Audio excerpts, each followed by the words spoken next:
Perfecto, entonces ya estoy grabando la sesión y voy a comenzar entonces con la clase teórica. Voy a repetir un poco lo que vimos la clase antes del laboratorio y la clase antes de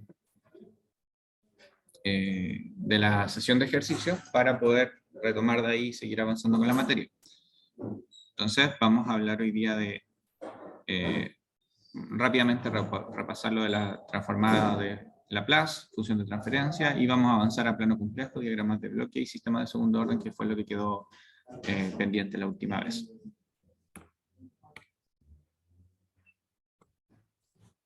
Entonces, volviendo a me voy a saltar la parte preliminares en realidad, porque estos videos los pueden ver.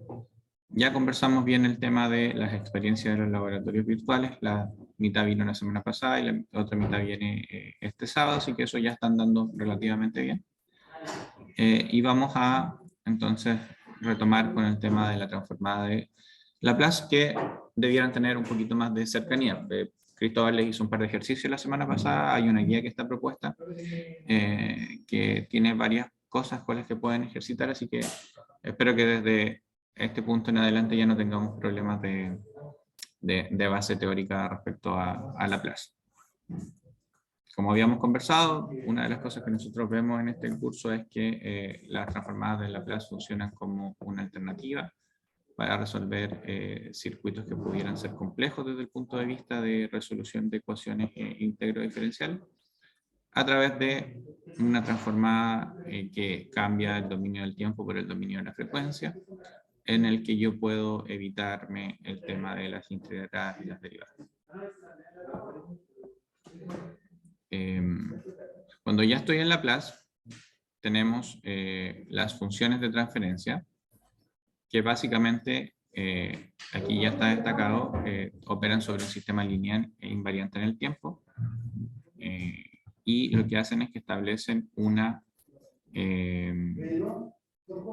relación entre la entrada y la salida. Habitualmente se escriben como salida partido por entrada, perdón, y lo que hacen es que permiten una representación compacta del sistema que yo estoy estudiando. Las transformadas de Laplace están tabuladas, como también vimos el otro día. Yo puedo saber que, por ejemplo, la derivada de una función es S por la función en Laplace, y hay varias cosas que son de esa índole, y nos permiten una representación bien compacta.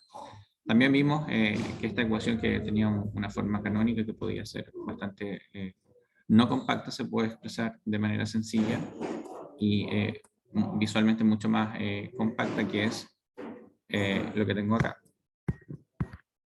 1 más 3S. Esto nace del ejemplo que vimos la semana pasada. Después también conversamos un poquito de las representaciones. Yo diría que la principal es que es un sistema súper compacto, en el que yo defino el sistema sabiendo sus características nominales o sus características en este caso del circuito eléctrico, pero independiente de la entrada y de la salida. Y hasta aquí creo que llegamos, porque después vienen algunas definiciones, y esas definiciones son las que vamos a empezar a estudiar ahora.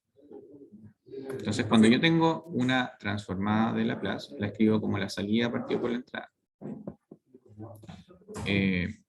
Y hay algunas definiciones que nos van a servir para identificar a las ecuaciones del numerador y del denominador.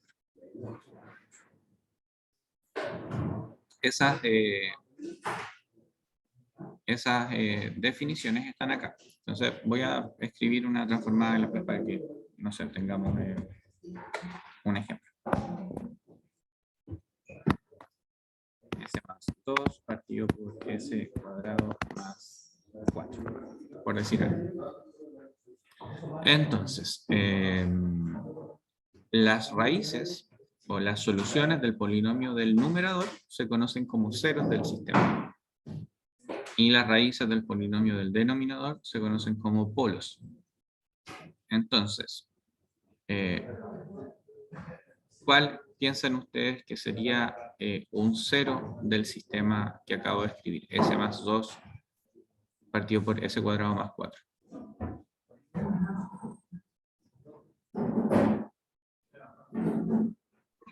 Menos 2. Sí, menos 2. Menos 2, sí.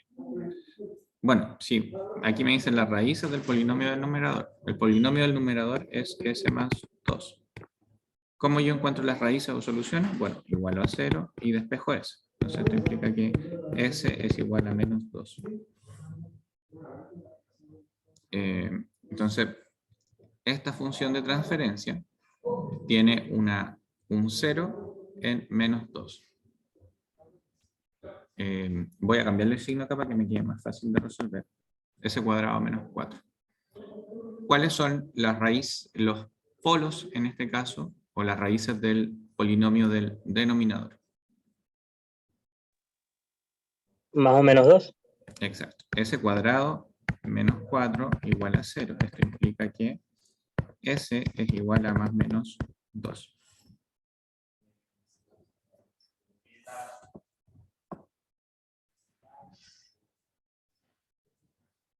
Entonces, en base a estos son solo definiciones. En base a estas definiciones, el sistema tiene un 0 en menos 2 y tiene dos polos.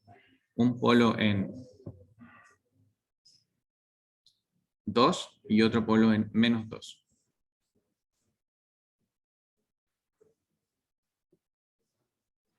Otra cosa que se usa siempre, habitualmente, es el orden de la función de transferencia. Y el orden de la función de transferencia se define como el grado del polinomio del denominador.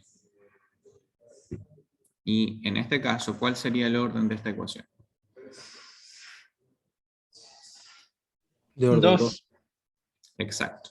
¿Por qué? Porque el exponente de S es de segundo orden. Entonces esta ecuación tiene un orden 2.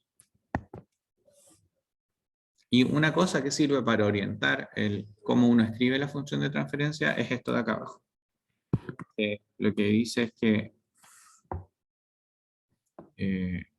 el polinomio del denominador siempre tiene orden más alto que el del numerador. Entonces esa es una manera como para saber si tengo que poner una entrada o una salida. Está llegando gente a cada rato y eso me desconcentra. Entonces, a ver. Don Andrés Herrera, ¿está en su computador o no?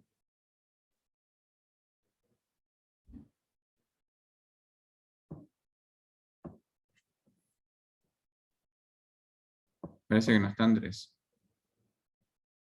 Sí, profe. Ahí está. Ya. ¿Están en computador o en su celular? Celular.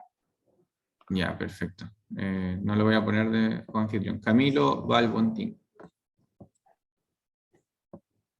¿Celular o computador? Sí, del PC, profe. Ya, entonces usted sí puede quedar de coanfitrión. A ser coanfitrión. Listo. Porque ha llegado todo este rato, cuando miro por el lado, porque me sale una ventanita de que está llegando gente atrás. Entonces, la semana pasada les dejé estos circuitos de RL y RLC como una especie de tarea. Entiendo que con Cristóbal analizaron circuitos un poquito más complicados que esto incluso, así que vamos a seguir avanzando.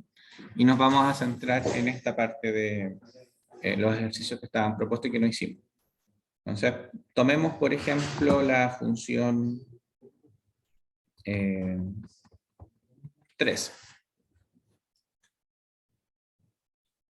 ¿Cuáles son los ceros de esta función? Menos 5 y 2. 2. No, 2. Estoy hablando de la tercera, aquí.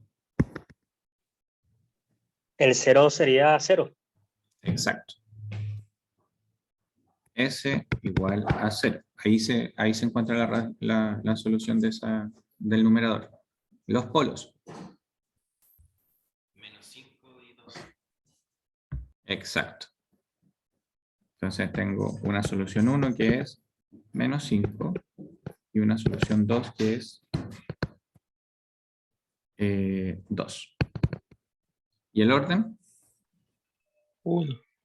Exacto. Vamos a hacer el mismo ejercicio con, con la función de transferencia 4. ¿Cuáles serían los ceros? Dos. Exacto. Los polos. ¿Cuántos polos tiene? 3. Exacto.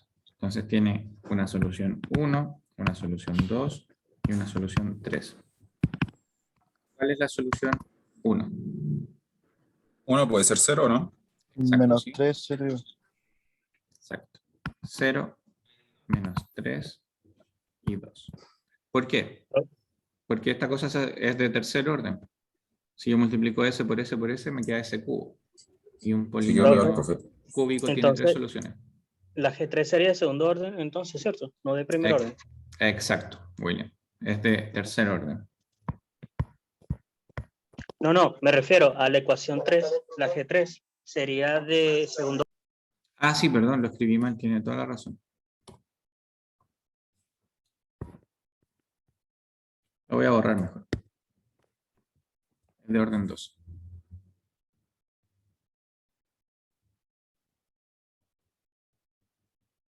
Si yo tuviera acá S a la cuarta, ¿qué pasaría?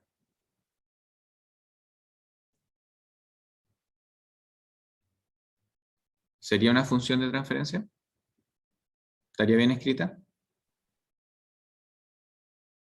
Se supone que el denominador tiene que ser mayor. Sí. Si yo viera eso, lo que me da como indicio es que la escribí al revés. Entonces, quizás ahí estaríamos hablando de un G5 en el que yo tengo S más 3 y S menos 2, partido S a la cuarta menos 2.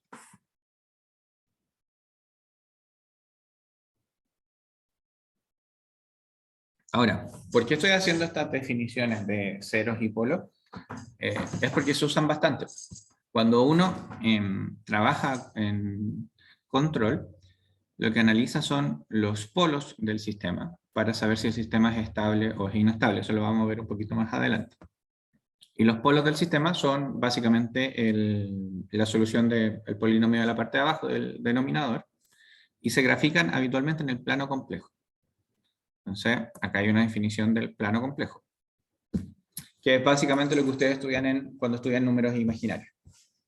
Que es una forma de visualizar los números complejos en base a un eje real y a un eje imaginario. Entonces, en el eje Y tengo la parte imaginaria y en el eje X tengo la parte real. Es básicamente eso. Y en nuestro caso, nosotros vamos a usar la nomenclatura que se utiliza habitualmente en control, en el que los polos se posicionan con una X en el plano complejo y los ceros se posicionan con un 0 o con una O minúscula. Entonces, ¿qué quiere decir eso? Que si yo me traigo, por ejemplo, la ecuación S partido por S más 5 y S menos 2. Esta es una función de transferencia, S más 5 y S menos 2. Entonces, si yo tengo esta herramienta para representar a mi sistema, lo que yo voy a ver es lo siguiente. Voy a ver un 0 en 0. Entonces, voy a ver un circulito ahí. Lo voy a dibujar mejor. Y voy a ver en menos 5, es igual a menos 5 acá. Voy a ver dibujado un polo y en X igual a acá a 2. Entonces lo que yo vería es básicamente en el plano complejo esto ahí y esto acá.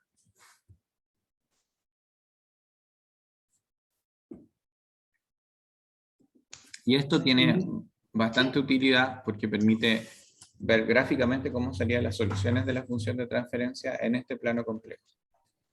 Y se usa mucho en control. En la granja mezclado con Pokémon.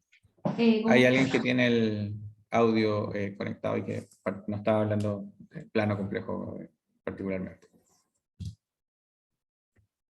¿Duda o consulta que tengan sobre esto? Profe, entonces, ¿grafica como recta? ¿Cómo como recta? ¿O como qué forma tiene que tomar para en el gráfico? No, es un punto en el gráfico. Ah, solo un Tiene punto. tiene una ecuación, sí. Por ejemplo, si uno... Y lo que pasa es que yo voy a empezar a darles como más maneras de representar lo mismo, pero... y en la clase siguiente vamos a revisar todas las formas. Pero yo tengo un circuito RL. Entonces, ustedes pueden ver el circuito, que es lo que yo acabo de dibujar. Pueden ver su función de transferencia, que es 1 partido por LS más R. Y yo podría decirles, en este plano complejo tengo aquí en menos L partido por R. No, al revés, es menos R partido por L.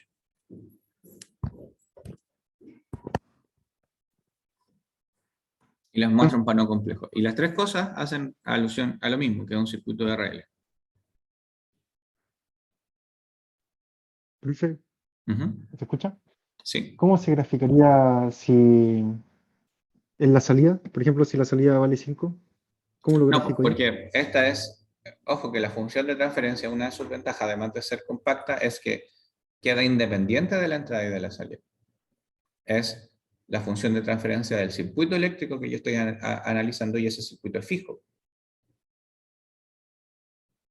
Entonces, yo no sé, o en realidad no me interesa, para efectos de este análisis, cuál es la entrada y cuál es la salida. Lo que me interesa es la característica del circuito. Vale. Y cuando nosotros trabajamos en control, analizamos las cosas en este dominio. Por eso me he dado las vueltas de hablar de Laplace y ahora de función de transferencia y todo, porque en ese dominio es en el que nos vamos a quedar. Profe, ahí elimina el S porque ya está en el plano, ¿cierto? Claro, porque ese es De la Laplace. frecuencia, sí, el S de Laplace es la componente de la frecuencia compleja. Entonces, el S tiene una definición de número complejo.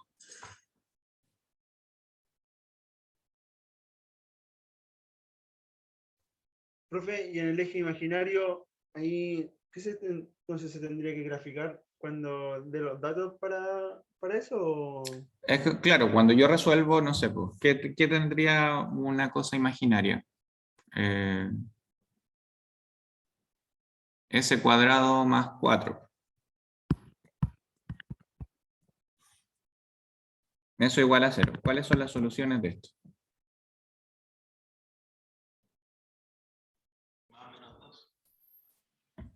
Hoy No, pues, arriba tendría 0 o 1. no, supongamos que esto es así. ¿Cuál es la solución de S cuadrado más 4? Más o menos 2. ¿Cómo va a ser más menos 2?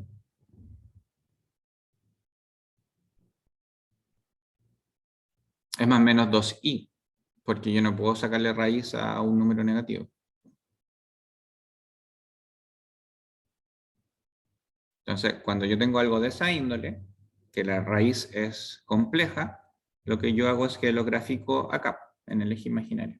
Entonces, la respuesta de este polinomio lo voy a escribir en celeste.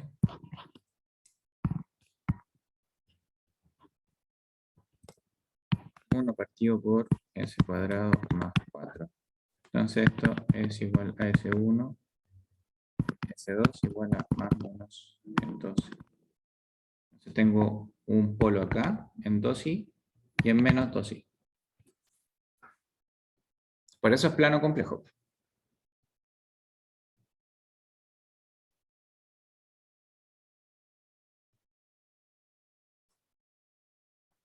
¿Se entiende?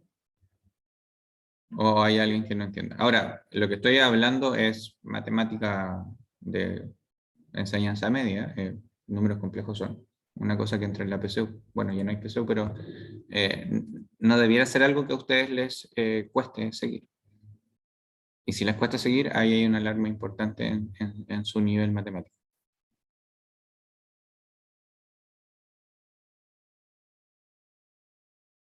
Ahora, ¿por qué es importante esto? Por lo siguiente. Cuando uno analiza el plano complejo y ve los polos de un sistema, hay ciertas cosas que son súper útiles. Cuando uno tiene polos de un sistema en el lado derecho del plano complejo, significa que ese sistema tiene una solución del tipo la que acabo de escribir, S cuadrado, no tendría que ser completo, más S más 4.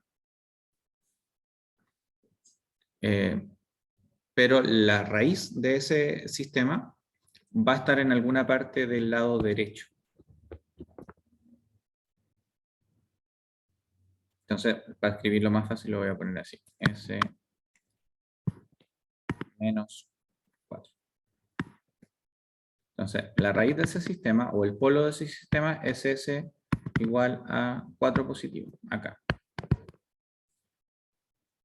Cuando yo miro eso, me voy a dar cuenta que ese sistema tiene una exponencial en el tiempo. ¿Cómo es eso? Bueno, vuelvo a la tablita de Laplace y me fijo en dónde tengo en Laplace. Acá está. Es la de T, ¿o no? La 3. La 4. Ah, ya. Si mi función en Laplace es 1 partido por S menos algo, en el tiempo eso es equivalente a E elevado a S algo T. Entonces, ¿qué pasa con eso? Que el plano complejo me sirve inmediatamente para saber la estabilidad en el sistema. ¿Por qué? Porque si este sistema es igual a 1 partido por S menos 4 en Laplace, yo sé que en el tiempo eso es E elevado a 4T. Es una exponencial creciente. Y si yo pienso que de alguna manera esa función de transferencia representa un circuito eléctrico, 1 partido por Ls más R, en el cual yo tengo la entrada, que es la tensión, y la salida, que es la corriente, yo a través de esta inspección simple sé que la corriente en este circuito va a ser E elevado a 4 por T, donde T es el tiempo. Entonces, ¿qué va a pasar? Es que la corriente en este circuito va a diverger. Entonces va a ser un circuito inestable. Y yo, por inspección de este tipo de herramientas, podría saber que un sistema no va a ser estable. Y a veces cuando los sistemas eléctricos se caen es porque los polos del sistema completo se pasan a la derecha. Y ningún sistema en la derecha es estable. Estamos hablando de cosas eléctricas, no de política, efectivamente. Pero los polos del sistema tienen que quedar siempre a la izquierda para que sean estables. Y de ahí que el plano complejo es importante porque permite saber la estabilidad de un sistema eléctrico.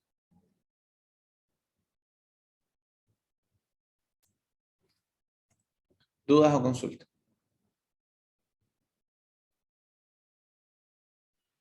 Por mi parte, no, profe.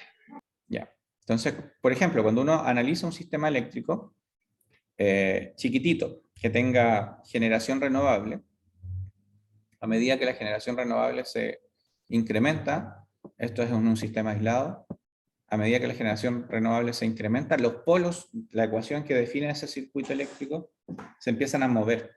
Entonces aquí yo tengo el gráfico de lo que pasa en una red pequeñita cuando se aumenta la generación, en este caso de la turbina eólica.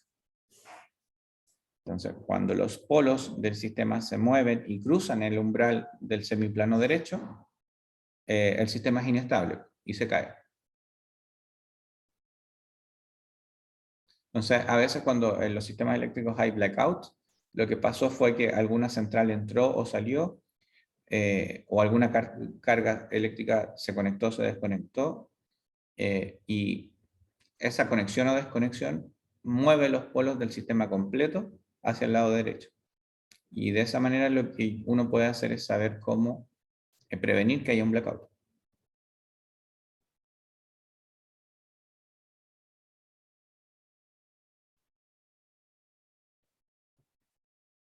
Entonces, para nuevamente ver cómo tendría que ser esto en el plano complejo, vamos a dibujar la segunda. Entonces, ese es el plano complejo, perdón, lo choco de las líneas. ¿De qué orden es la ecuación número 2? Profe, Es Segundo orden. De segundo. 2. De orden 2, exacto. Segundo orden. profe, ¿Sí? ese G2S es algo partido en algo, ¿cierto? Claro. O sea, lo que pasa es que las funciones de transferencia representan sistemas lineales e invariantes en el tiempo que pueden ser un montón de cosas físicas, no solo cosas eléctricas. Pero para nosotros ese algo partido algo es generalmente tensión partido corriente o viceversa. Vale, profe. Y, profe, ¿podría repetir cómo sé yo cuál es el orden de la función? Por favor. El orden de la función se determina buscando el exponente más alto de ese en el denominador. Entonces esta función es de orden 2. Vale, profe. Y cuando yo sé que es de orden 2, inmediatamente sé que tiene dos soluciones, al menos dos soluciones. Y esas dos soluciones, en este caso, como es s cuadrado menos 4, sería... Aquí uno está ubicado en menos 2 Y el otro en 2. el otro está ubicado en 2, exacto.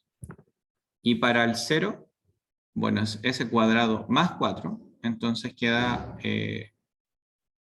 más menos 2i. Aquí y acá. Perdón, y los ceros se dibujan con una pelotita.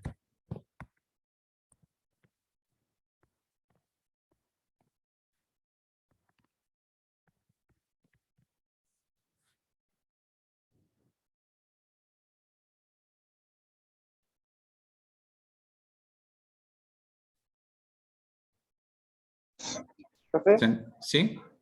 ¿ese I que usted coloca es porque es imaginario o es... Exacto, pues este es el eje imaginario. Ojalá. Este es el eje real. Gracias. Entonces vamos a dibujar con otro color, con azul. O con Profe, amarillo. Ujú. ¿Sí? no entiendo cómo calcula los valores en el eje imaginario.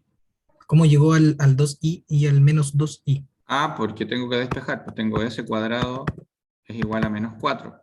Y no hay raíz de número. No puedo sacarle la raíz cuadrada a un número negativo. Entonces dejo menos 1 y 4 y aplico raíz. Y la raíz de menos 1 es i y la raíz de 4 es más menos 2. Profe, pero Ya, consulta, profe. ¿no quedaría más 4? ¿Ah? ¿Por qué le queda menos 4? Porque pasé para el otro lado. Ah, tiene razón, sí. Es acá. ¿O no? Ahí sí, po. No, porque estoy despejando Ah, esto. No, estoy el bien. numerador. Estoy despejando el numerador. Ah, ya. La raíz del número, ahí te da 2, 4. O sea, 2 y menos 2. Claro. Profe, Si el entonces se problema es podría que decir queda. Ujú. los ceros se trabajan con el numerador y los polos con el denominador. Exacto. Y el tratamiento en ambos casos es lo mismo. Tanto ceros como polos pueden ser reales o imaginarios. Entonces, en el caso de la tercera, en realidad el amarillo no se ve mucho, ¿no es cierto? Vamos a poner este color que es como naranja. En el caso de esta, de la tercera, tengo un 0 que está en 0, aquí. Y tengo un polo en menos 5, o sea, acá, 5. Y tengo otro en más 2, o sea, estaría aquí encimita. En la misma ubicación. Entonces, finalmente lo que pasa es que cuando uno tiene el plano complejo, a veces ve algo así como esto. Y ve eso que acabo de dibujar rápido y dice, ah, ya, este es un sistema de orden 3 porque tiene 3 polos. Y tiene 4 ceros, entonces probablemente está mal escrito o algún problema tiene. pero el plano complejo finalmente entrega una herramienta para poder ver gráficamente qué le pasa a mi sistema eléctrico en nuestro caso. Y cuando usemos MATLAB, vamos a trabajar sobre el plano complejo para diseñar los sistemas de control. Más que nada es como una fórmula para saber si es que hay un error más rápido, para identificarlo de forma más rápida. Es una herramienta gráfica para visualizar exacto, no sé si errores, pero para visualizar el tipo de circuito eléctrico que uno quiera trabajar.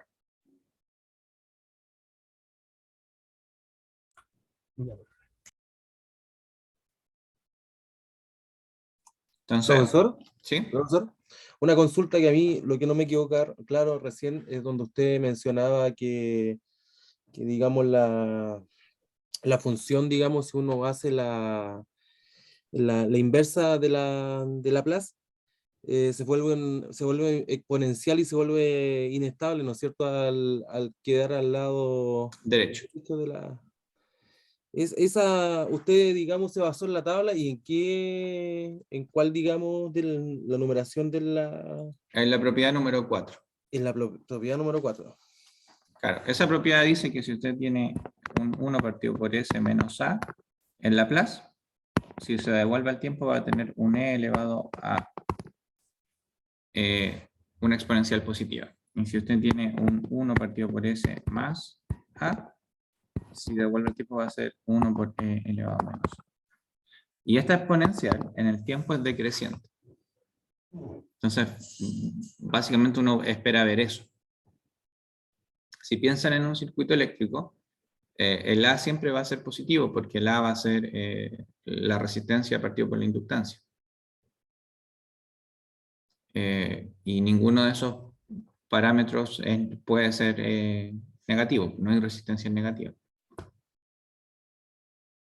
Pero sí hay sistemas eléctricos que, por cómo estén configurados, podrían ser inestables, porque quedan de alguna manera parecidos a esto. Entonces, cuando yo grafico eso, si yo grafico i elevado a e es igual a e elevado a 4 por t, obtengo este gráfico. Si gráfico i elevado es igual a e a la menos 4 por t, voy a obtener ese gráfico de ahí, que es estable.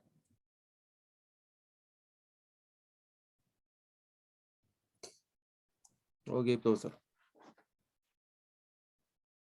Entonces, y uno si lo valida y lo simula en Plex, va a obtener, de hecho estos gráficos que están acá los saqué de Plex. Entonces, la herramienta del plano complejo se suma a la transformada de Fourier y a la función de transferencia. Profe, Ujú. dale compañero, dale compañero. Vale, gracias. Ajá. Ahí ese plano tiene primer cuadrante, segundo cuadrante, ¿cierto? Así como los planos común y corriente. Claro, sí. Sí. ¿Qué función de transferencia me dejaría un polo o cero en alguno de los cuadrantes? Porque ahí yo los veo que están todos los ejes. A una ecuación que no sea, que sea del orden, Eso. que tenga Eso. parte real e imaginaria. Sí, ¿pero cómo sería? ¿A qué se refiere con cómo ¿Cuál sería? función de transferencia sería una donde un polo saldría como con una parte Cualquier real? ecuación cuadrática que usted pueda resolver con la ecuación como esta, más o menos, raíz de 4ac. Esta ecuación de sistemas cuadráticos. Ya, vale.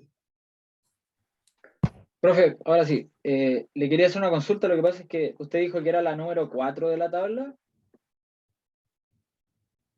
No, Sí. lo que yo aquí grafiqué fue la 3 en verde, y la 12 en verde y la 3 como naranjo. Profe, usted puso la tabla, ¿podría ponerla por favor de nuevo? Que creo que tengo otra tabla. ¿Cuál tabla? La tabla de la plaza. Ya, la de Laplace. Sí. Es la propiedad número 4. Esa, la tengo, la número 4. No es la misma que tengo yo aquí, yo la tengo como la 6. El archivo que subió el profe es otro. Sí, esta tabla es distinta a esa. Ya, profe, gracias. Voy a Ah, buscarlo. ya, sí. Lo que pasa es que este es el archivo que estuve rayando. Y el que le subí a ustedes no estaba rayado. Entonces, y en uno de ellos cambié la tabla porque se veía muy chica. Ah, ya, ok. Claro, en esta vendría siendo la número 6. Claro. Ahora, jamás se aprenden las cosas así como te tienen que entender el concepto, porque puede ser la 6 o la 8, depende de cómo uno la ordene, ¿no? Ah, ya, ok, ok. Eje imaginario. Ahí. Entonces, después de que vemos el plano complejo, vamos a definir una nueva herramienta, que son los diagramas de bloque. Y los diagramas de bloque no son nada más que conjunciones de distintas funciones de transferencia.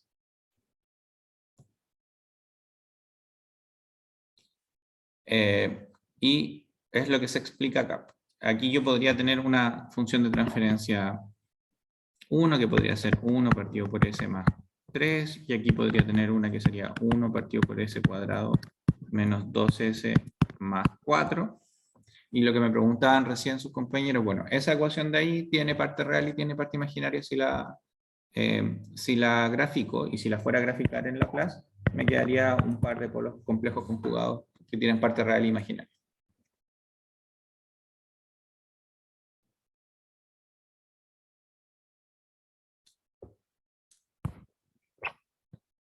Entonces, un diagrama de bloques no es nada más que una representación gráfica de un sistema que tiene varias funciones de transferencia.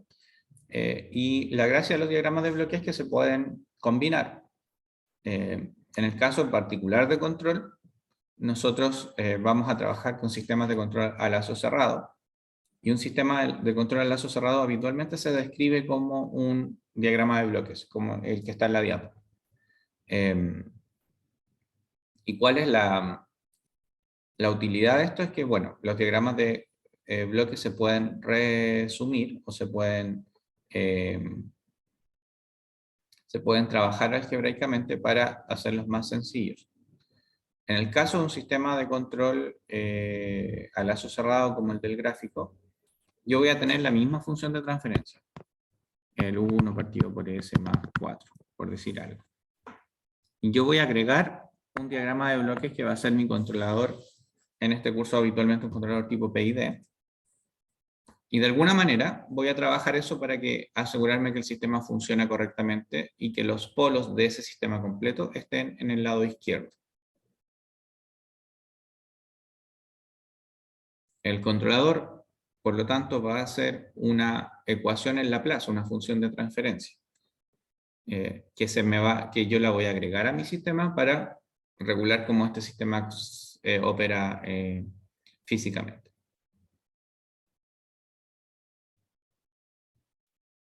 Entonces, los diagramas de bloques tienen varias definiciones. Generalmente representan subsistemas o funciones de transferencia unitarias, y las señales en los diagramas de bloques se pueden sumar, se pueden restar, se podrían multiplicar, se pueden poner en cascada, se pueden poner en serie, se pueden poner con retroalimentación. Básicamente uno va escribiendo su diagrama de bloques como necesite, porque la representación física puede ser súper compleja. ¿Profe, serie o cascada es lo mismo? En estos eventos sí, que están en Ah, serie, ya, que ya. están en cascada, significa que están así.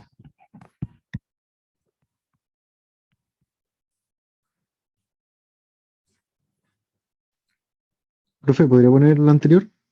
Claro. Este es un ejemplo de diagrama de bloques. Vamos a estudiar con más calma la estructura cuando lleguemos a sistemas de control. Pero los sistemas de control lo usan así. No sé si ustedes habían visto este diagrama de bloques antes en algún curso anterior o en algún folleto, en algún manual de algo en la pega. Yo los vi, profe, en este mismo ramo. Bueno, sí. El semestre pasado. Profe, ese H1 vendría siendo como un sensor, una cosa así, ¿o no? Exacto. No puse aquí las especificaciones de cada bloque, pero sí, es un sensor. Básicamente en un diagrama de bloques de este tipo, un sistema de control a lazo cerrado, uno toma una variable que quiere controlar, le da una referencia, mide la misma variable, por eso el H1, que es la medición de Y, los compara a través de una resta. Esa resta genera un error, porque aquí el error sería y asterisco menos i, y ese error entra al controlador, cuya función es hacerlo cero. Y el controlador tiene una función de transferencia, es decir, algo así como, no sé, s más 4 partido por s, por 40, por decir algo. Y eso, esa ecuación es un controlador. Y cómo se encuentran esos numeritos, S4 y S40, es, bueno, es parte de la materia del curso.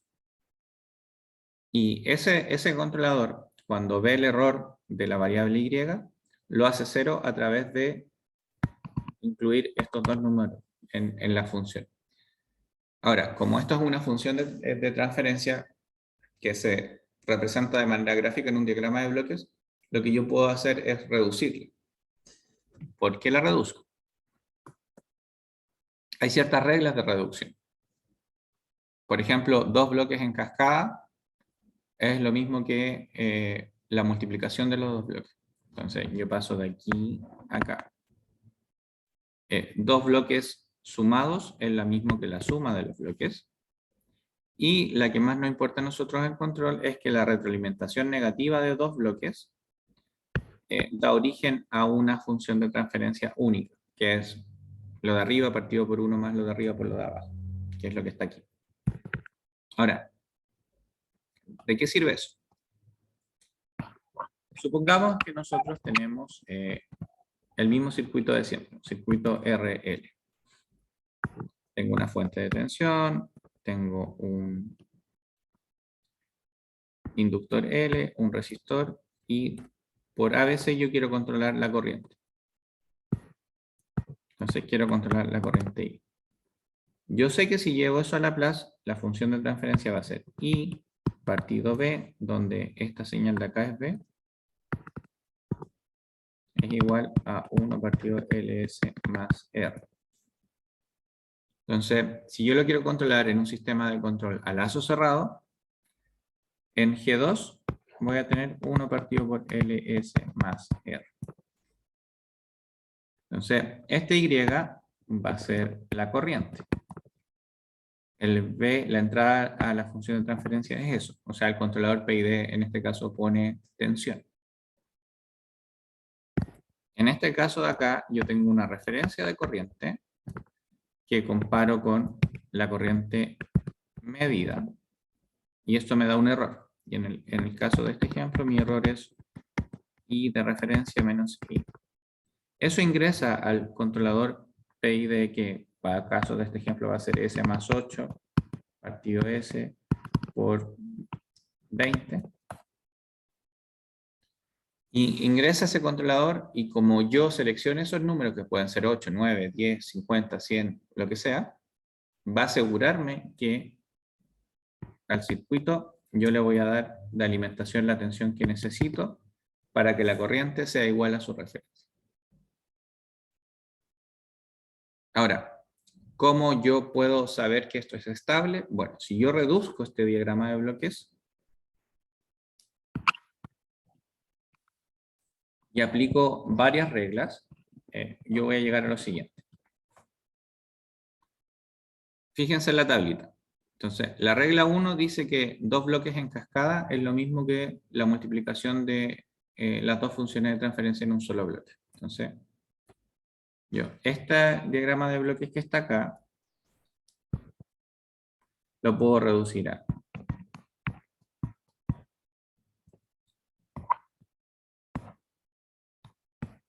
Sería G1, G2 sí, más G1, H. G2. Sí, se me adelantó, sí, pero va bien. Aquí tengo H1. Entonces, aquí lo reduje un poquito porque junté G1 y G2. Cuando lo miro así, me doy cuenta que puedo aplicar la técnica número 3, que es la retroalimentación negativa, que sería G1, 1 más G1, G2. Entonces, yo esto lo podría escribir así.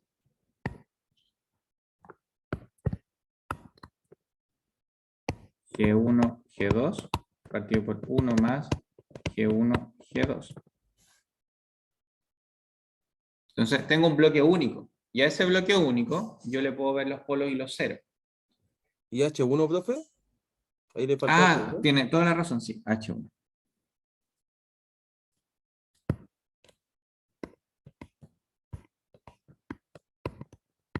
Ahí sí. Y como H1, G1 y G2 tienen función de transferencia, yo las puedo multiplicar y puedo saber inmediatamente dónde van a estar los polos de ese sistema. Y esa es la gracia del controlador, porque este sistema lo único que tiene fijo es el polo del circuito, que es menos R partido por L. El G1 va a ser el controlador, que yo lo decido. Y el H1 va a ser el sensor, que lo tengo que conocer porque tengo que saber con qué estoy midiendo. Entonces, en teoría yo podría tener un circuito con una resistencia negativa y tener el polo acá.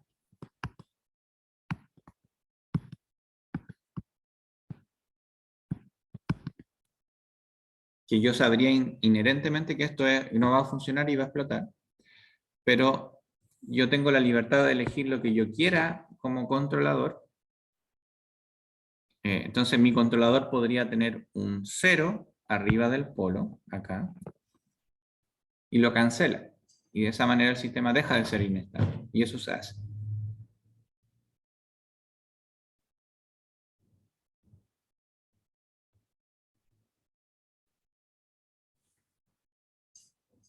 ¿Dudas o consultas? Profesor, en este caso el controlador se representa también como una función de transferencia. Exacto, sí.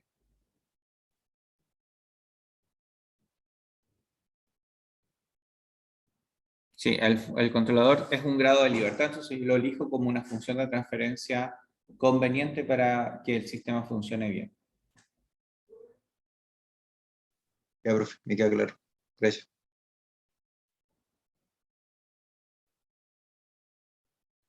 Profe, una consulta. En la parte que dijo que cuando tenía un polo, que ya pasaba al lado positivo, se vuelve inestable. Yo lo contrarrestaba con un 0. Exacto. En el caso que en la división no tenga 0, queda inestable. Sí, queda inestable, exacto. Y lo puedo contrarrestar solo con 1, por ejemplo, es 1 es a 1, o si tengo 2, pasa ya al lado negativo. Exacto, sí. Sí. Si es de orden 2, necesitaría 2 ceros. O una ecuación igual de equivalente. ¿Por qué? Finalmente es por lo siguiente, miren. Si el sistema es 1 partido por S menos 5, ya sabemos que eso va a quedar en el lado derecho, porque es S más 5 a la derecha. Entonces, lo que yo hago es que en mi controlador pongo un S menos 5 partido por S. ¿Por qué tiene que estar partido por S? Porque para que sea función de transferencia, el orden del denominador, que en este caso es 1, tiene que ser igual o mayor que el orden del numerador, que también es 1. Entonces cumplo con esa condición. Entonces, si yo hago eso, este de acá se cancela con este de acá. Y yo cancelo el polo que me está molestando, que es el que se indefine.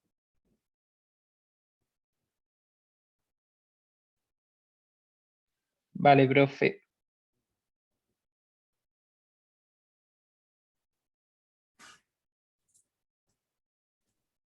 Entonces, sí, adelante, Sebastián.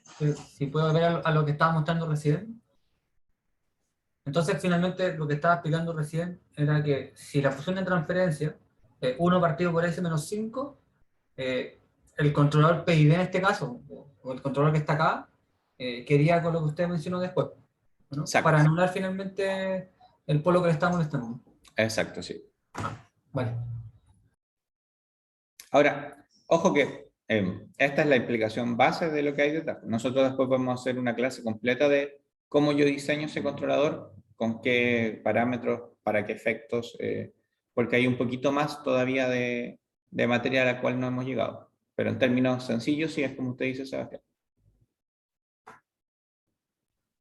Sí, profe. Gracias.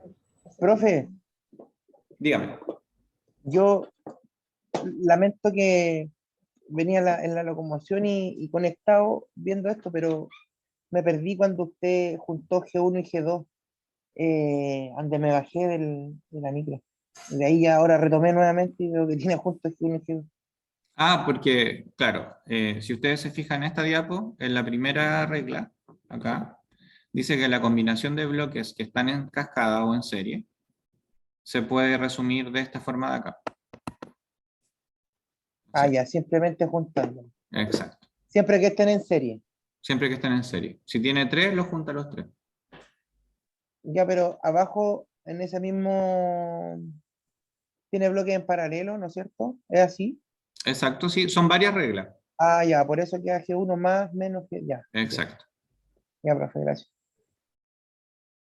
Entonces, en particular, la que nosotros usamos mucho es esta, la tercera, la retroalimentación negativa.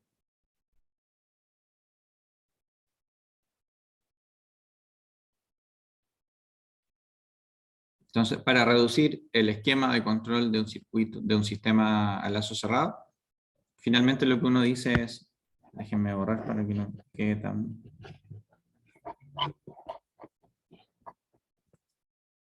Ya, entonces, vamos a cambiar de color. Este es el paso A. Y este es el paso B.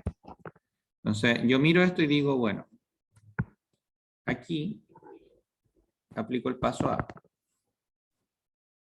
Y cuando llego al paso B, aquí tengo la retroalimentación negativa. Entonces, aplico la regla de la retroalimentación negativa. Entonces, la manera de... Y por eso los diagramas de bloques son útiles, porque ofrecen una vista superior a la función de transferencia. Tienen que acordarse que aquí cada cajita es una función de transferencia que es una ecuación. Pero el diagrama de bloque ofrece una vista superior, en el que yo no me preocupo mucho de lo que hay adentro todavía de cada cajita, sino que las ordeno y las reduzco. Y de esa manera puedo llegar de un sistema bien complejo, que tiene unas ecuaciones gigantes, a algo muy compacto. Profe, si ahí donde se produce el error son dos positivos, ¿influye en la Cambia. reducción de los bloques? Cambia. Aquí si están sumándose los dos, queda restando acá. Pero es la misma estructura. Ahora, ¿por qué nosotros, y esa es una buena pregunta, ¿por qué no aquí nos sumamos?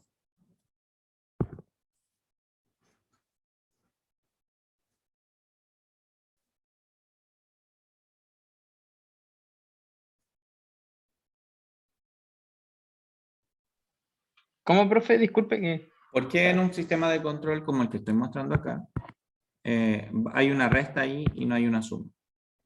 ¿Por qué no es así? ¿Por qué una retroalimentación negativa, no? Sí, pero ¿por qué es una retroalimentación negativa? Porque está controlando un sistema, por ejemplo, el agua. Si se Ya. pasa el nivel, lo resta. ¿Y por qué no lo sumo? ¿Qué problema tendría en sumar? Sumaría el error. Exacto, sumaría ¿Se el vuelve error. inestable? O sea, se vuelve inestable si lo sumas, sí, pero esa no es la razón.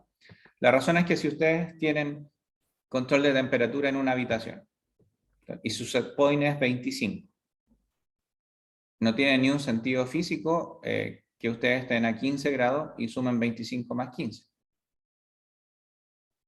Pero sí tiene sentido físico que ustedes digan 25 menos 15, me faltan 10 para llegar al 25.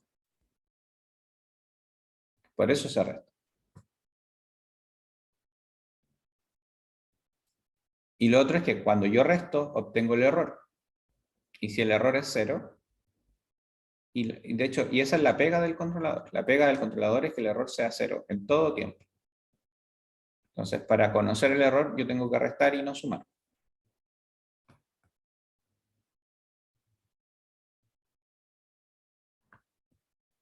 ¿Se entiende?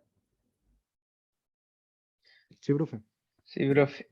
Esa es la gracia de un sistema de control a lazo cerrado, que yo tengo un set point, una referencia, y yo mido la variable que quiero controlar y la resto. Y la resta me da el error, y el error trato de que sea siempre 0. Esa es la base. Profe, pero aún así igual hay una retroalimentación positiva.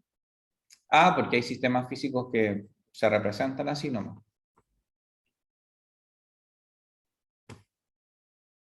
Ya. Pero no es un sistema de control a lazo cerrado.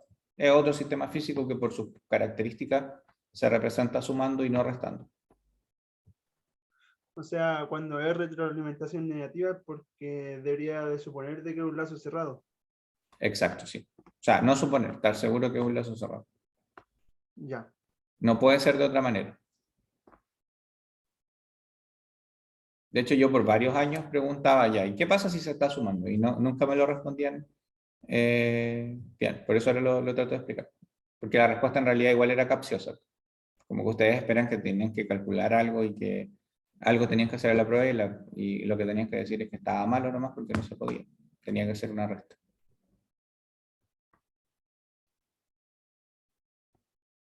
Entonces, la función de transferencia y la plus están acá, a este nivel. Los ceros, los poros están a ese nivel. Pero cuando yo tengo varias cosas, como el controlador, la función de transferencia del circuito, la función de transferencia del sensor, las mezclo a este nivel más alto que es el diagrama de bloque. El diagrama de bloque se puede reducir. Y eso es lo importante porque me ofrece una vista más manejable desde el punto de vista algebraico. Por ejemplo, si yo tuviera un sistema que estoy controlando que es bien complicado, yo aquí sé que tengo una regla, que es la retroalimentación positiva, que sería la regla número 4. Después acá, yo sé que tengo otra regla, que es una suma, que sería la regla número 2. Y si yo miro acá, tengo una regla de retroalimentación negativa, que es la número 3. Profe, ¿qué significan esos círculos? Sumas. Estos círculos son sumadores. Es que no entiendo a qué se refiere con retroalimentación positiva y negativa. Usted tiene una retroalimentación, que es esto de acá, y positiva es que se suman las dos, y negativa es que una de ellas se resta. Profe, pero esa retroalimentación es como para ver si el sistema está funcionando bien. No, lo que pasa es que los sistemas físicos son complejos, pues, y estas son herramientas para representar los sistemas físicos. Ah, ya, ya. Usted podría tener un diagrama de bloques gigante de un sistema complicado que tiene varias entradas, varias salidas,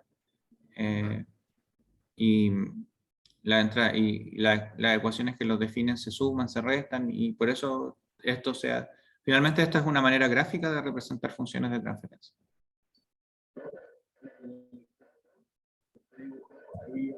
Profe, a menos que tenga la polaridad, si no tiene el símbolo negativo, yo entender de que es una retroalimentación positiva.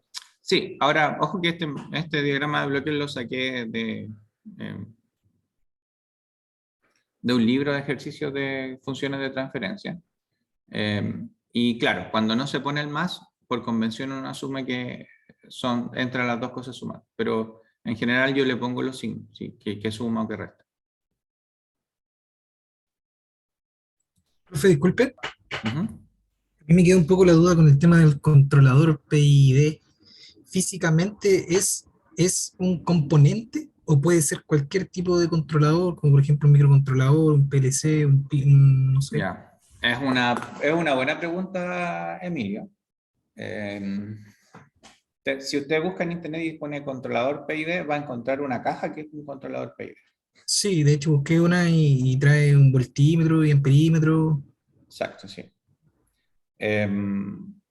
Y para efectos prácticos, el controlador, como tiene estos números que uno elige porque los diseña, en teoría no es algo físico.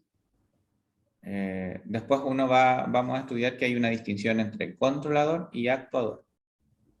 Y habitualmente el controlador es el microprocesador o la tarjeta de control que va adentro de una caja que es un actuador.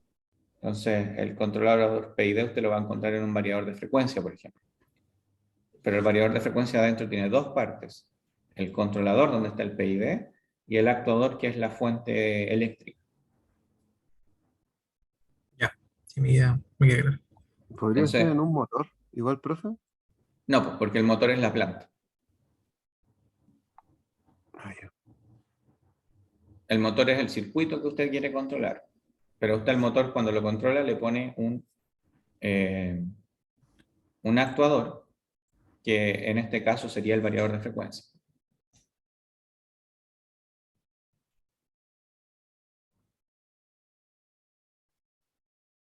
Entonces, para los que vinieron el sábado, la tarjetita de control que les mostré, que no sé si la tengo por acá, parece que no tengo ninguna por acá, cerca, es el controlador, y ahí va el PID.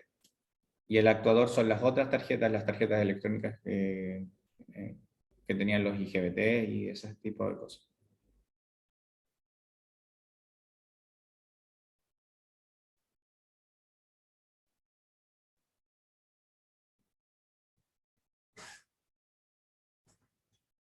Entonces, el último punto que nos queda por ver es un sistema de segundo orden. El sistema de segundo orden es importante porque en el sistema de control que nosotros vayamos a trabajar, siempre voy a tener un circuito que quiero controlar. Que es habitualmente algo así, 1 partido por LS más R. Y aquí yo voy a tener un controlador. Es lo que me preguntaba Emilio, que se conoce como PID. Y esas dos cajitas están conectadas en serie. Por lo tanto, sus funciones de transferencia se multiplican. Y son las cajitas que van acá arriba. Controlador y función de transferencia. ¿Y por qué es importante la función de segundo orden? Porque en los sistemas que nosotros trabajamos cuando partimos con esto, siempre tenemos una planta de primer orden que es súper común en sistemas eléctricos y un controlador que también es de primer orden. Entonces, si yo tengo como controlador un 1 partido por S más 5 y como planta un 1 más 5S más 3. ¿Cuál es el orden de la planta o del circuito? ¿Primer orden? Exacto. ¿Cuál es el orden del controlador? Primer orden también. Como están en serie, ¿qué va a pasar con ellas? Se multiplican. ¿De qué orden queda cuando se multiplican? Segundo orden. Segundo orden, claro, segundo orden. Exacto. Entonces, ¿por qué la planta de segundo orden es súper importante? Es porque yo conozco su forma canónica. Entonces, una planta más controlador se comportan como un sistema de segundo orden.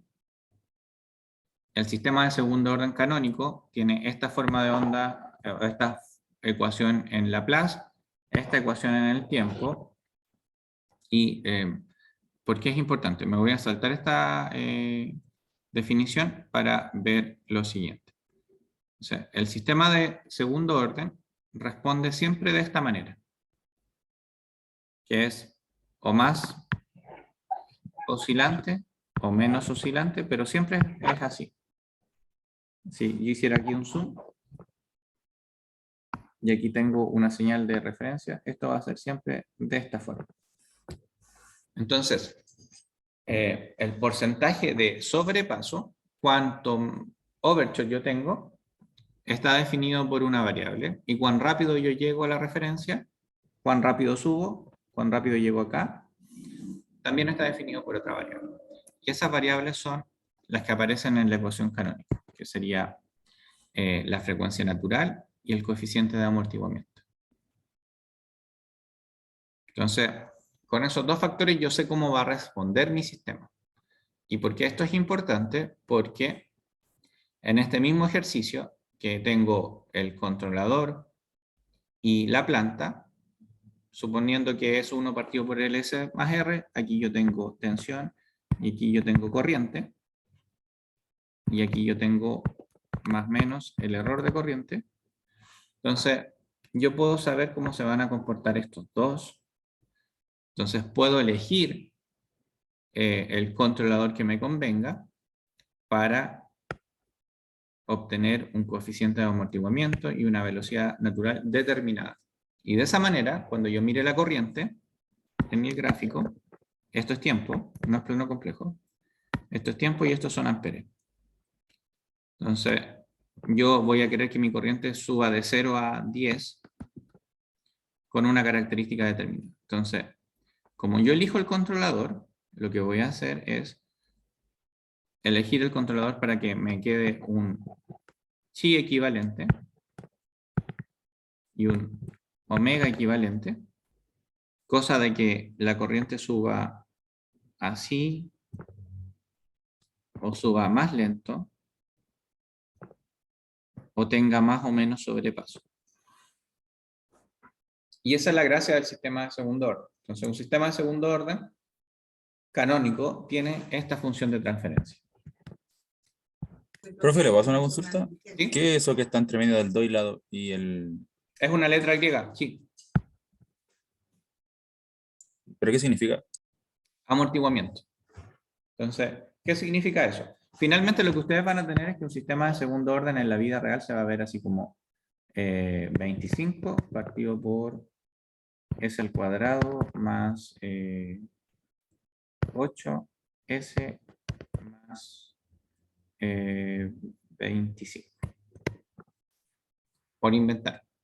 Entonces, ustedes van a saber que ese sistema tiene un chi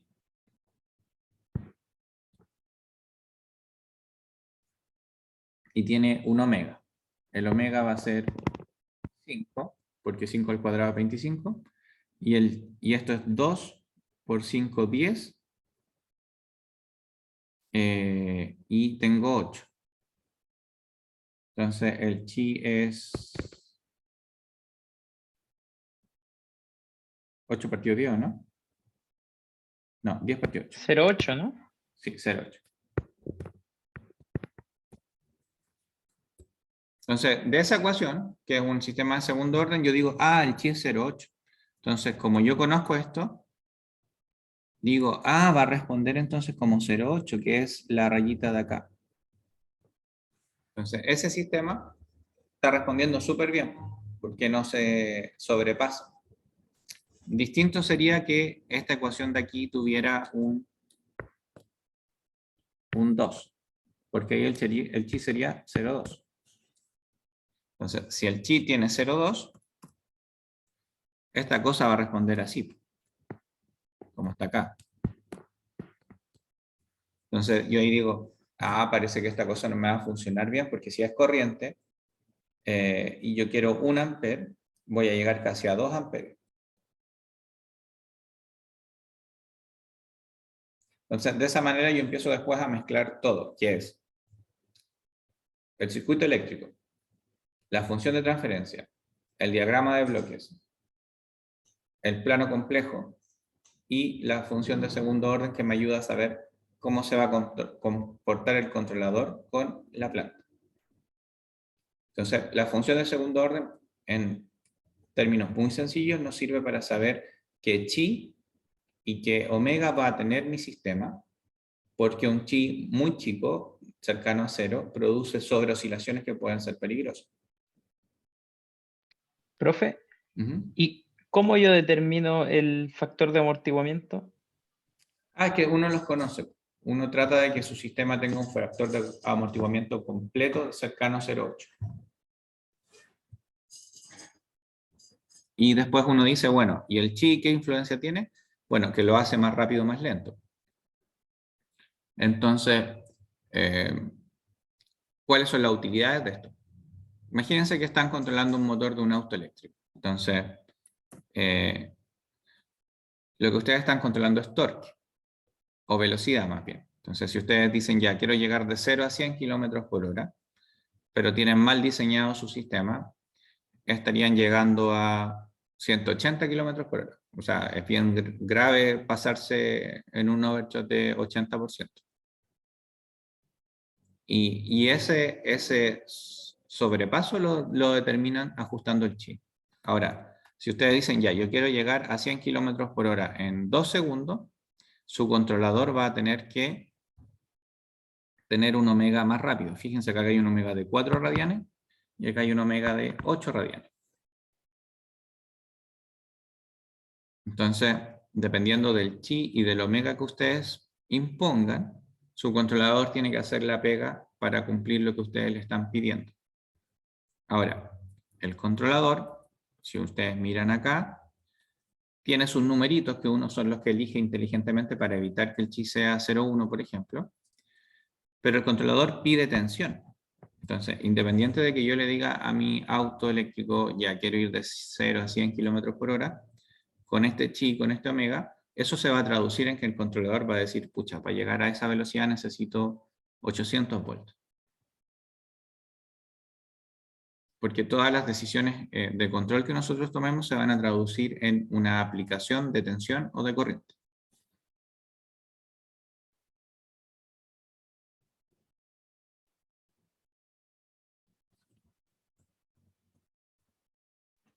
Profesor, Ujú. ¿y el omega en este caso, qué influencia tendría en el ejemplo que acaba de dar? Ah, claro, el omega lo que haría es que usted tendría que tener un omega más grande para llegar de 0 a 100 en 15 segundos, por ejemplo. Entonces, si usted quiere llegar de 0 a 100 en 5 segundos, va a necesitar un omega más grande, y ese omega más grande físicamente se va a traducir en que el controlador va a sacar un número de tensión más grande, y lo que tiene sentido. Entonces, finalmente el omega y el chi, que es esta letra griega que tiene como una colita abajo, determinan los numeritos que van a ir en el controlador, que puede ser S más 8 partido por S por 20. Uno juega con el omega y con el chi y obtiene 8, obtiene 20, obtiene 7 y 40. Pero todo esto después se traduce en... Acuérdense que el controlador sale aquí, aquí tengo el controlador, acá tengo la planta, aquí tengo corriente y sale en tensión. Entonces, yo juego con los números que están adentro de este bloque que puse C por controlador, para llegar más rápido o más lento a la referencia de corriente, o con más y menos sobre oscilación. Pero todo eso después se traduce en una tensión con la que yo tengo que alimentar ese circuito. Y cuando uno parte en esto, como que la tensión es ilimitada. Yo le doy la tensión que necesito, ¿no? ¿Profe?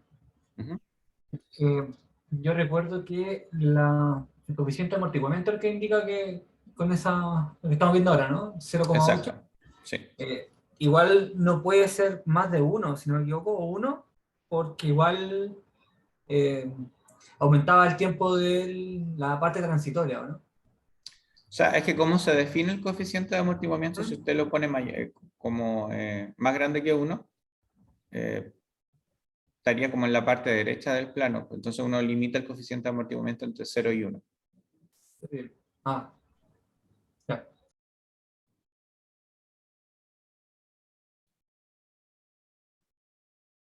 Entonces, con esto yo avancé ya lo suficiente en los contenidos que necesitamos para empezar a hablar lenguaje común. No sé si vieron la primera guía ya o no.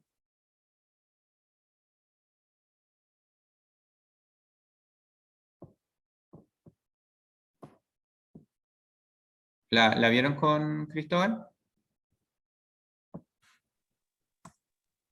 Sí, profe, sí la estuvimos viendo.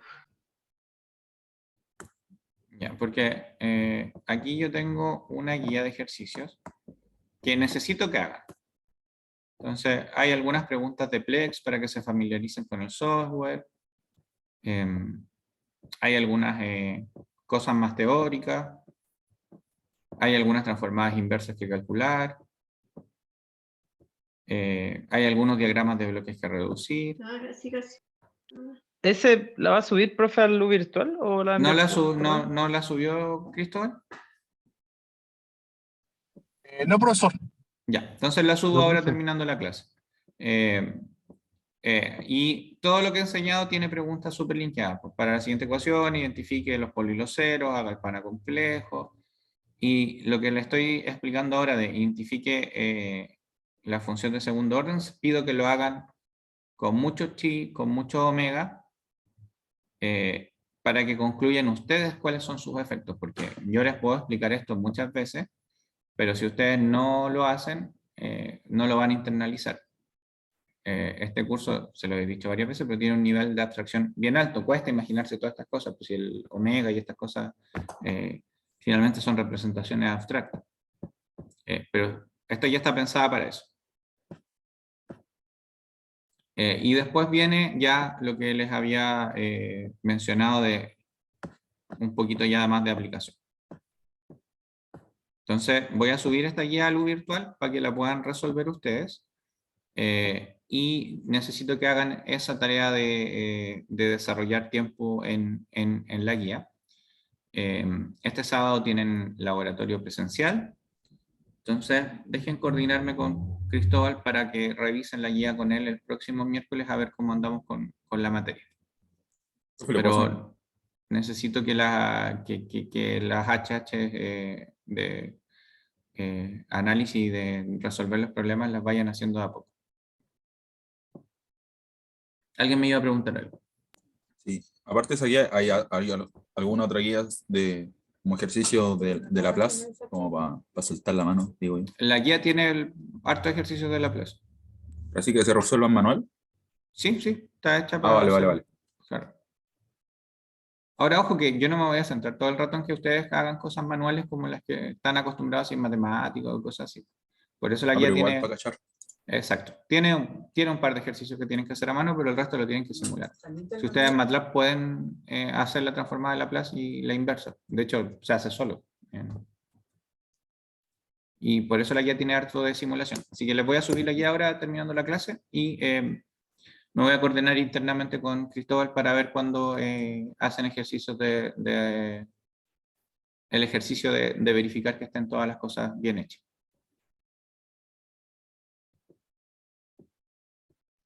Ya, profesor. Muchas gracias. Vale, profe. Profe. Profe, disculpe. Cuéntenme. Lo que pasa es que yo, bueno, personalmente estoy bien perdido con el tema de la transformada, de Laplace. Y, o sea, más que la transformada es cómo formular las ecuaciones para encontrar la función de transferencia. Eso se soluciona ejercitando, Emilio, pero yo me he dado cuenta que ustedes tienen en algunos casos falencias de base matemática que son bien importantes, porque yo asumo que ustedes ya saben ciertas cosas y de repente como que despejo o hago cosas matemáticas que son relativamente, que yo esperaba que ustedes ya supieran, y ustedes se pierden. Claro. Pero eso no es porque o sea, esta materia es complicada por sí misma, pero no es un problema de la materia, es un problema de arrastre de brecha que traen ustedes con su capacidad matemática. Y eso se soluciona haciendo ejercicio, ¿no? Profesor, Y una la guía tiene harto de ejercicio. Sí, adelante. Profesor, disculpe. Entonces, yo puedo trabajar con MATLAB, ¿no es cierto? Cuando si llega, pues, le llega a usted hacer una pregunta con Laplace, ¿yo puedo entregar el resultado con MATLAB? ¿Y la inversa? Sí, claro. De hecho, MATLAB lo hace enseguida. No, es que se me consulta. Si en caso que usted en una prueba o un ejercicio, usted me envía un ejercicio, ¿yo lo puedo presentar con el desarrollo de MATLAB? Claro que sí. Si es un ejercicio o si es un proyecto, de hecho los proyectos son en MATLAB y en Flex, no tienen que hacer nada que no sea ahí. Ya, profesor. Muchas gracias. Ahora, una prueba, no, pues la prueba es de... Sí. Ahí tengo que hacerlo manual. Exacto, ahí tiene que hacerlo manual. Pero generalmente en mis pruebas yo no les pido que me digan ya, la corriente es 48,7. No pido que hagan cálculos mecánicos para llegar a algo. Ya, profesor. Muchas gracias. Ok. Profe. Dígame, Bastián. Entonces, yo me acuerdo de haber tenido el lab un día viernes, eso ya no va, ¿cierto? Ahora son los sábados. No. De nuevo, déjenme borrar los monos porque si no después la diapo me queda toda... ¿De nuevo? Sí. Ya. Hay 4 sábados en que tienen que venir ustedes en el semestre. Ya. Esas semanas son distintas para todos porque hay grupos. Pero las semanas que viene gente presencial no hay laboratorios online. Pero hay semanas en las que sí hay laboratorios online. Ah, ya, vale. Ok. Entonces, esas 4 veces que ustedes tienen que venir al semestre son 2 experiencias de laboratorio con cosas físicas y son 2 pruebas. Entonces, Profe, por lo que- ejemplo, lo- Ujú. Déjenme lo terminar. que pa- Por ejemplo, el sábado pasado vino la mitad del curso a una parte de introductoria y este sábado viene la otra mitad del curso. Por ende, laboratorio virtual por Zoom no hay ni la semana pasada ni esta semana.